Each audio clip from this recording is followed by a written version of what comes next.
அன்பு தமிழ் மக்களே வணக்கம். தமிழ்நாடு தமிழருக்கே, கன்னட நாட்டின் வேலை கன்னடருக்கே என்று பிரிவினைவாதம் பேசி மூக்கு உடைபட்டு இருக்கிறார் ரகுபதி ராகவ சீதாராமையா.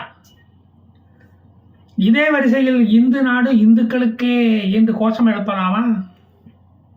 அதை அவர் ஏற்றுக்கொள்ளுவாரா? அஸ்ஸாமில் 12% இருந்த முஸ்லிம் பாப்புலேஷன் இப்போது 40% உயர்ந்திருக்கிறது.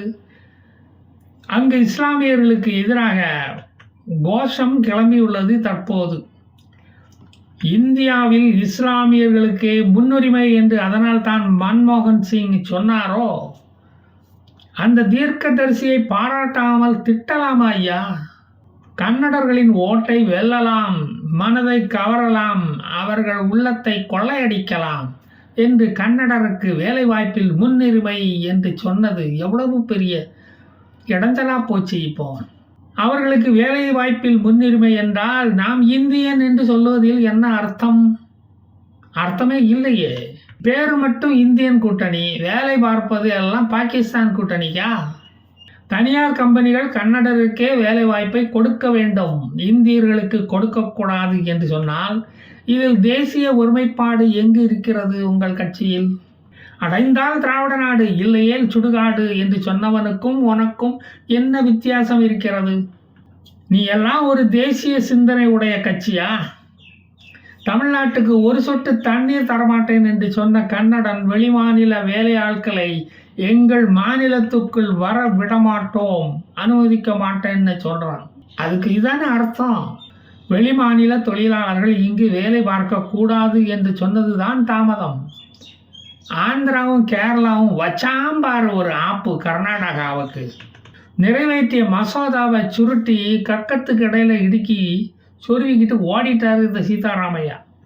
ஆந்திராவின் ஐடி மினிஸ்டர் நர லோகேஷ், கவலைப்படாதீர்கள், Infosys, TCS, Wipro, Microsoft, IBM என்ற பெரிய நிறுவனங்கள் மட்டுமல்ல, எந்த ஐடி கம்பெனியாக இருந்தாலும் ஆந்திராவுக்கு ஓடிவாங்க, அள்ளிக்கிட்டு போங்க என்று ஆடி தள்ளுபடி கொடுக்க ஆரம்பிச்சிட்டாரு. உங்களுக்காக ஆந்திராவின் கதவுகள் திறந்தே இருக்கு என்று அறிவித்து விட்டார்.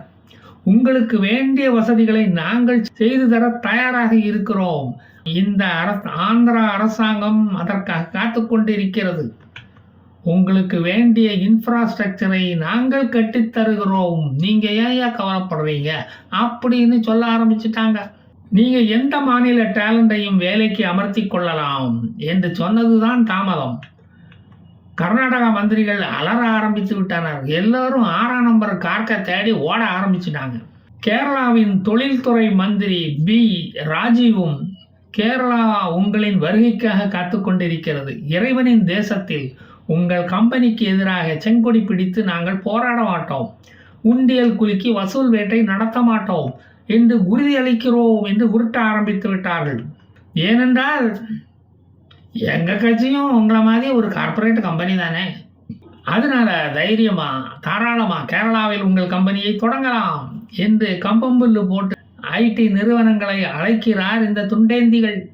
தமிழ்நாட்டு ரோபோ சங்கர் தான் வாயடைத்து போய் இருக்கார். அவருக்கு கர்நாடகாவில் உள்ள அவருடைய குடும்ப கம்பெனிகளுக்கு ஆபத்து வந்துவிடுமோ என்ற கவலை இருக்கத்தானையா செய்யும்.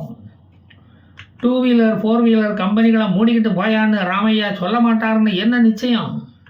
இந்தியா கூட்டணிக்குள்ளதான் எதுவும் நிச்சயம் இல்லையே, எது வேணா நடக்கலாம். மேகதாது அணை கட்டக்கூடாதுன்னு சொன்னதுக்கே மழை தண்ணீரை பிடிச்சி வச்சுக்கிட்டு தமிழ்நாட்டுக்கு ஒரு சொட்டு தண்ணீர் தரமாட்டோம்னு சொன்னவர், கர்நாடகாவில் தண்ணீரே இல்லைன்னு பொய் சொன்னவர், முதல்வர் ஆயிட்டாலே வாயிலிருந்து பொய் தான் வரும் போல. ஐடி கம்பெனியை நம்பர் 1 மாநிலமான தமிழ்நாட்டுக்கு கொண்டு வாயான்னு கூப்பிட்டா, இங்கே வந்து ஆரம்பின்னு கூப்பிட்டா, கர்நாடகாவையே தொட்டு பார்த்து சீண்டி பார்த்தது போல ஆயிடுமே. அப்புறம் விளைவுகளை நாம தானே சந்திக்க வேண்டியது வரும். பெரம்ப கொடுத்து எதுக்கு அடி வாங்கணும்? ஏற்கனவே கர்நாடகா காங்கிரஸ் அரசாங்கம் SC/ST ஃபண்டில் கையை வச்சு மிஸ்யூஸ் பண்ணதுக்கு மாட்டிக்கிட்டு இப்போ முழிக்குது. மகரிஷி வால்மீகி ஊழலில் மாட்டிக்கிட்டு கர்நாடகா மினிஸ்டர், பழைய எக்ஸ் கர்நாடகா மினிஸ்டர் பி நாகேந்திராவையும் அவரது மனைவி மஞ்சுளாவையும் இடி அரெஸ்ட் பண்ணி கூட்டிக்கிட்டு போயிடுச்சு. மாட்டிக்காம ஊழல் பண்ணுவது எப்படின்னு கேட்டு படிங்கடா. நீங்கள் இண்டி கூட்டணி போட்டு என்ன பிரயோஜனம்? உங்களுக்கும் ஒரு பிரயோஜனம் இல்லை, எங்களுக்கும் ஒரு பிரயோஜனம் இல்லை. மொழி வாரியாக மக்களை பிரித்து அவியல் செய்யலான்னு நினச்ச உங்கள் ஆசையில் மண் விழுந்துடுச்சு பார்த்தீங்களா? ஆமாம், எந்த பிரச்சனையை திசை திருப்ப இப்போ இதை நீங்கள் கொண்டு வந்தீங்க? அதையாவது சொல்லி தொலைங்க. நாஸ்காம் நிறுவனம் எதிர்ப்பு தெரிவித்ததும் ஷாக்கானது சீதாராமன் மட்டுமல்ல, டெல்லியில் உள்ள சூர்பனகையும் லட்சுமணனும் தான். நாயுடுவோம், நீங்கள் யார் காலையும் பிடிச்சி தொங்க வேண்டாம், பெட்டி படுக்கைகளை எடுத்துக்கிட்டு ஆந்திராக்கு வந்துடுங்க. இங்கே ஸ்மார்ட் சிட்டியில் உங்களுக்கு தாராளமான இடத்தை நாங்கள் தாரோம் அப்படின்னுட்டார். அதை கேட்டதும் மசோதாவை இன்னும் நாங்கள் நிறைவேற்றவே இல்லை, ஆலோசித்தோம், அவ்வளவுதான் அப்படின்னு சொல்கிறானுங்க. பெங்களூர் வளர்ந்ததே ஐடி நிறுவனங்களை வைத்து தான். அதை காலி பண்ண நினைச்சாரு இந்த சீதாராமன். அவரை அறியாமலே சீதாராமன் பேர் இருந்தாலே வில்லங்கம் பிடிச்சவனாக தான் இருப்பான் போல. தமிழ்நாட்டில் இந்த பிரச்சனை எதுவுமே வராது.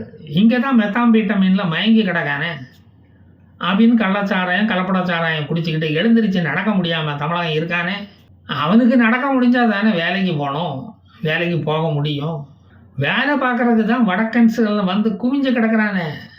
அவனுக்கு மாநிலத்தை விட்டு போயிடக்கூடாதுன்னு அரசாங்கம் அவங்க காலை பிடிச்சி தொங்குதே. அவர்களுக்கு வசதிகள் செய்து கொடுக்குதே இந்த அரசாங்கம். அவனுக்கு போயிட்டா அப்புறம் தமிழகம் 1ஆம் இடத்துல இருந்து கடைசி இடத்துக்கு போயிடுமே. சொத்து வரி ஏற்றினாலும் உணர்வு வராது, மின் கட்டணம் ஏற்றினாலும் மயிர் கூச்சரியாது, பால் விலை ஏற்றினாலும் தொடர்ந்து டீ குடிச்சிக்கிட்டே தான் இருப்பான் இந்த தமிழன். பாலில் கொழுப்பெடுத்தாலும் கண்ணை மூடிக்கிட்டு தான் இருப்பானே தவிர அவனுக்கு எதுவுமே தெரியாது. குடிகார தமிழன் இருக்கும்போது அரசுக்கு கவலை எதற்கு? அவனுக்கு மாதம் 1000 ரூபா டிப்ஸ் கொடுத்தா போதும். 200 ரூபா 500 ரூபா நோட்டை காட்டிட்டா நன்றி உள்ளவனா பின்னாடியே வாழை ஆட்டிக்கிட்டு வந்துடுவானே. சீதாராமையா பெருமையாக மொழிவாரியாக ரிசர்வேஷனை பற்றி போட்ட ட்வீட்டை அவசரமாக நீக்கிட்டார்.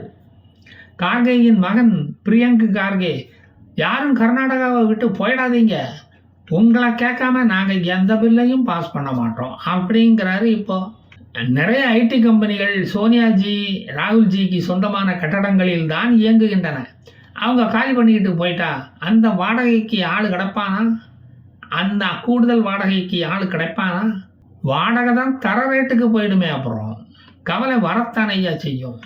வாடகை முக்கியமா, கன்னடனுக்கு வேலை வாழ்வாதாரம் முக்கியமா, சொந்த நலன் முக்கியமா, ஊரான் நலன் முக்கியமா?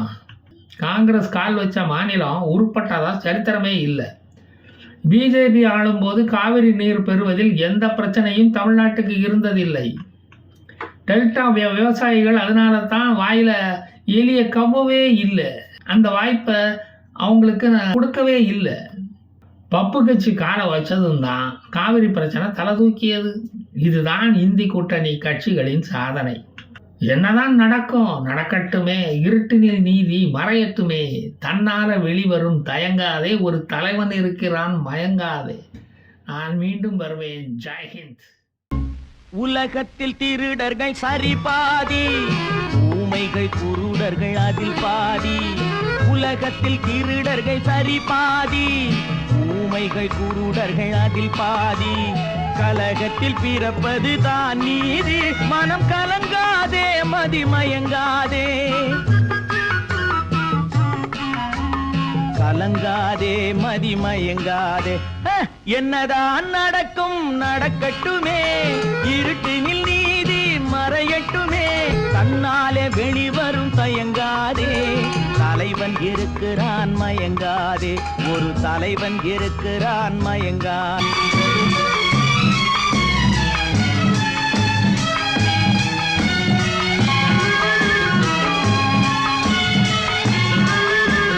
மனதுக்கு மட்டும் பயந்து விடு, மானத்தை உடலில் கலந்து விடு. மனதுக்கு மட்டும் பயந்து விடு, மானத்தை